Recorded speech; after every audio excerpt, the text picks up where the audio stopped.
Hello! ஒரு ஓவியக் கல்லூரி. அந்த கல்லூரியில ஒருத்தர கூட்டிட்டு போய் ஒரு மாடலா உட்கார வச்சு, அவர சுத்தி பசங்க நெறைய பேர் இருந்து, அவர பார்த்து வரைய ஆரம்பிக்கிறாங்க. ஒவ்வொருத்தரும் அவர நேரா பார்க்குறாங்க. பார்த்து கொஞ்சம் கொஞ்சமா அவரோட உருவத்த வரைய ஆரம்பிக்கிறாங்க. கண்கள் இப்படி இருக்கணும், மூக்கு இப்படி இருக்கணும், வாய் இப்படி இருக்கணும். எல்லாருமே அழகா வரையறாங்க. எல்லாரும் வரைஞ்சு முடிச்சுட்டாங்க. நம்ம வந்து ஷார்ட்டா சொல்றோம். ஓகேவா? அ எல்லாருமே வரைஞ்சு முடிச்சுட்டாங்க. அந்த வரைந்து முடித்த தாள்கள அந்த ஆசிரியர் வாங்கி பார்க்குறாரு. ஓவிய ஆசிரியர் வாங்கி பார்க்குறாரு. ஒரே ஒருத்தரோட உருவம். ஆனா, ஒவ்வொருத்தர் வரைஞ்சதும் வேற வேற மாதிரி இருந்தது.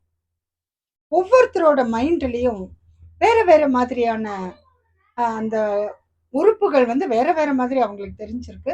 அவங்களுக்கு தெரிஞ்ச மாரி வரைஞ்சிருக்காங்க.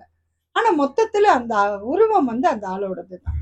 பட் மத்தவர்கள் பார்த்த பார்வையில அந்த படங்கள் ஒவ்வொன்னும் வேற வேற மாதிரி இருந்திருக்கு. இது ஒரு குட்டி கத. இதுல இருந்து நமக்கு என்ன தெரியும்? நாம பார்க்குறோம். அந்த ஒரு மனிதர், ஒரே மனிதர 10 பேர் வரைஞ்சா 10 விதமா வரையறாங்க. ஒரே மனிதர். நம்மள சுத்தி எத்தன மனிதர்கள்? எத்தன பேர் நம்மள பார்க்குறாங்க? நம்மள விமர்சனம் பண்றாங்க, பேசுறாங்க, திட்டுறாங்க. ஒவ்வொருத்தர் பார்வையில நம்ம ஒவ்வொரு மாதிரி இருக்கோம். ஒவ்வொருத்தர் பார்த்தா ரொம்ப பொறாமப்படுறாங்க. நம்ப மாட்டேங்கிறாங்க. வாழ்க்கைய நம்மள மத்தவங்க வேற வேற விதமா விமர்சனம் பண்றாங்க. ஆனா நாம யாருங்கிறது நமக்கு மட்டும் தான் தெரியும். இல்லைங்களா? உண்ம தானே?